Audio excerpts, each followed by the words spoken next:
In his ministry, Jesus never needed people. As a matter of fact, when we look at the manner in which his disciples responded, it surely would have been much better if Jesus had worked alone.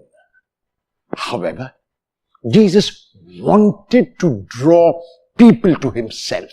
He wanted people to help him in his ministry. He wanted people to take that ministry forward. Jesus never called only intellectual people. He never called only one kind of person. He invited everyone and anyone who was open to follow him. In the gospel text of today, we will read about two things which happened in the ministry of Jesus. And the first is the call of a tax collector. The tax collector at the time of Jesus was a despised person. The tax collector was also, like others, a Jew and had been appointed by the Romans to collect toll on goods which were passing from one place to another, from one city to another. And so, because many people were ignorant and unlettered at that time, the toll collectors who knew how to read and write would often overcharge people, would often be belligerent with them, would often be obnoxious, would often regard themselves as superior to others because they had a lot of money and were often very rich. This tax collector is called Levi, and Levi is sitting at his tax office. And as Jesus passes by, he issues an invitation to Levi. And Levi leaves the tax office, he leaves the trade, he leaves his belligerence, he leaves his obnoxious attitude, he leaves his cheating and stealing from others, and now becomes a disciple of Jesus. Most others who passed by that way would also see Levi, would also see a tax collector, but most others would see a cheat, would see a thief, would see a robber, would see someone who was to be despised and not trusted, someone who was to be hated. Jesus passed by that same office. But because he looked positively, because he looked enhancingly, because he gave Levi a look of love, because he was able to appeal to what remained within Levi's heart, Levi responded to that positive look, to that positive invitation, and left his old self, left his old ways behind and became a new person. Will I look at others in a positive way today?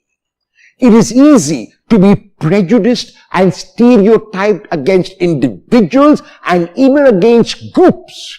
But to open my mind, to open my heart, to take in the newness which each individual brings requires grace from God. So today I ask for that grace where I look at people not in a negative but in a positive way. But I look at people not in a judgmental but in an enhancing way.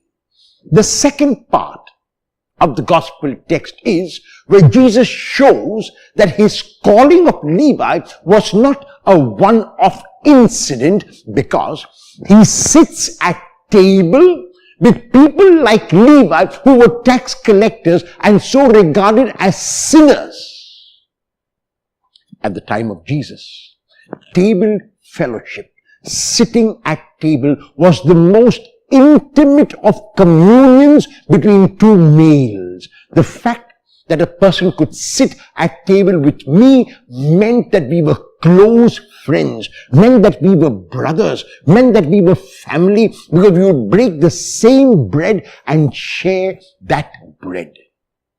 When Jesus sits at table with these tax collectors and sinners, those who considered themselves to be righteous but actually were self-righteous, those who consider themselves to be superior but actually were not, those who consider themselves to be sinless but were really in fact not, begin to complain, begin to murmur, because their point was, how could a holy rabbi, how could a man who claimed to have come from God sit with the scum of society, sit with those whom society considered as sinners? And in his response, Jesus makes a radical statement when he summarizes the reason why he has come, when at the end of the gospel text of today, Jesus says, I have come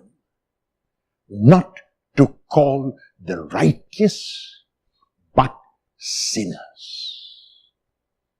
Very clearly, Jesus lived out the function of his name. Jesus lived out the mandate given to him by his Father. Jesus lived out this communication of unconditional, unfathomable, magnanimous love. Will you look at every person you encounter only positively today? Will you avoid judging anyone in a negative manner? Will you look like Jesus did? Will you look at an egg and see not merely a chicken, but an eagle that can soar into the sky?